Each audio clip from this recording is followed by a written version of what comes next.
losing for him was already bad, and losing against me was really the worst thing he could have. For him, be second, he was the first of the losers. He just hated that. It was nothing for him but winning. He just wanted to psych his opposition, that they all think that Senna was in front of them. He had to be quickest all the time. Ayrton would enter a corner faster than he'd ever been before and trust that something inside Ayrton Senna would help get him and the car around the corner. And that's an act of trust or faith or whatever you want to call it. He prepared his chance, but when it was there, he took it. And when you want to correct it, no way. That was a crash, you know. So in the end of the day, when you saw the yellow helmet, you know you're in troubles. I always thought that he was just too intense about winning, and he actually believed that he had a God-given right to win.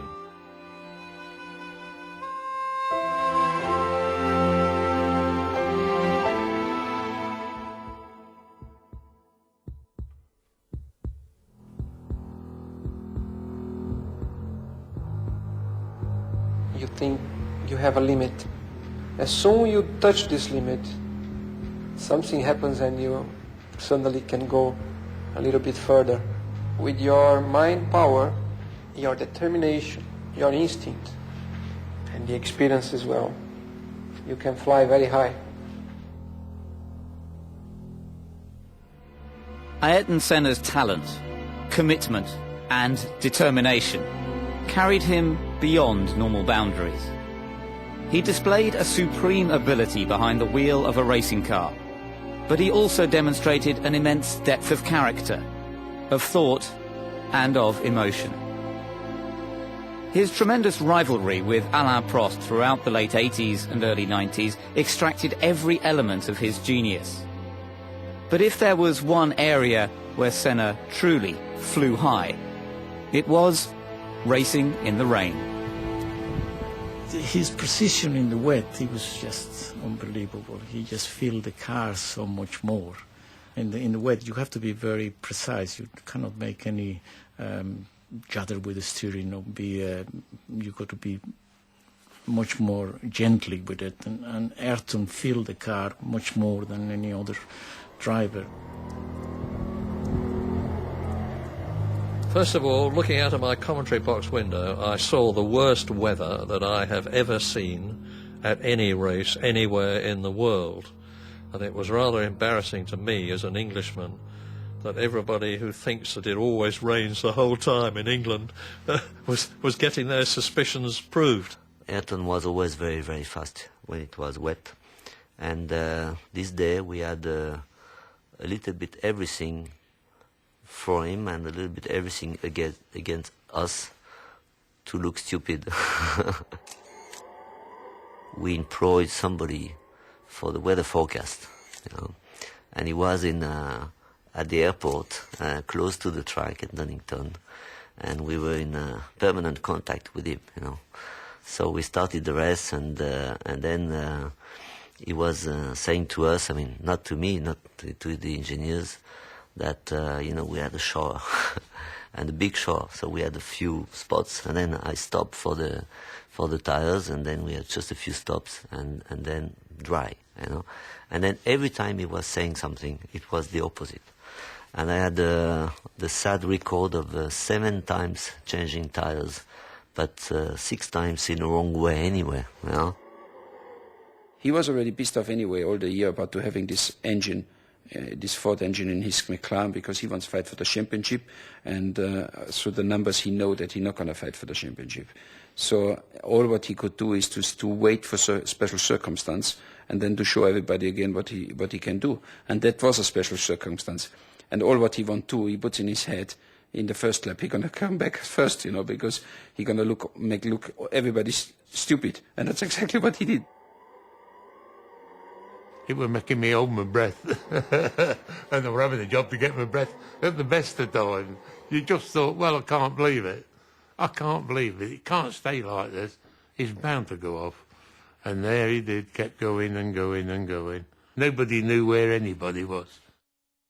I remember the spray as he went. When everyone else was cautiously going around thinking, ooh, I better be careful, he just went, go. And he was off. Gone. He was brilliant, but he knew he could do that. I was here, and it's the other end of the pitch to give the trophy away, and I should have still been in hospital till the following Tuesday with heart problem I had.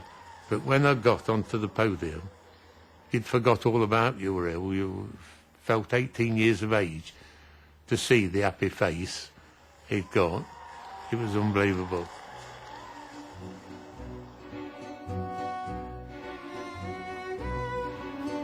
His roots were firmly grounded in the sprawling steel-making city of São Paulo, the industrial heartland of Brazil.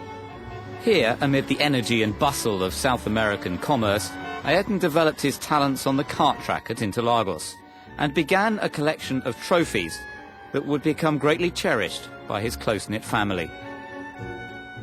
O Ayrton sempre foi uma pessoa extremamente determinada. Ele sabia exatamente o que ele queria e ele ia atrás daquilo até conseguir. Ele era extremamente persistente. Quando ele era pequeno, a gente chamava ele de teimoso, porque ele ia assim até o fim, onde ele queria chegar. De criança eu lembro muito a época que ele corria, que ele treinava de kart, da época que ele inclusive foi viajar para fora, e nas vezes que ele fez para fora para correr em campeonatos de kart, eram viagens rápidas, mas que sempre tinha uma expectativa muito grande de que resultado que ele ia obter, e sempre ele teve, cada ano ele tinha resultados muito positivos. Então as minhas recordações são muito ligadas a isso, porque a vida dele era muito, muito ligada ao automobilismo. Desde que eu nasci, desde que eu me lembro, ele já andava de kart quando eu nasci. Before long, kart racers in Brazil and all around the world became all too aware of the driver in the yellow helmet. O Ayrton, eu conheci ele quando ele era um garoto de kart, ele era piloto de kart. Mas na época eu já pintava para o Emerson Fittipaldi, que era bicampeão mundial de Fórmula 1, para o Nelson Piquet, que já estava na Fórmula 1, então ele queria criar a sua identidade também.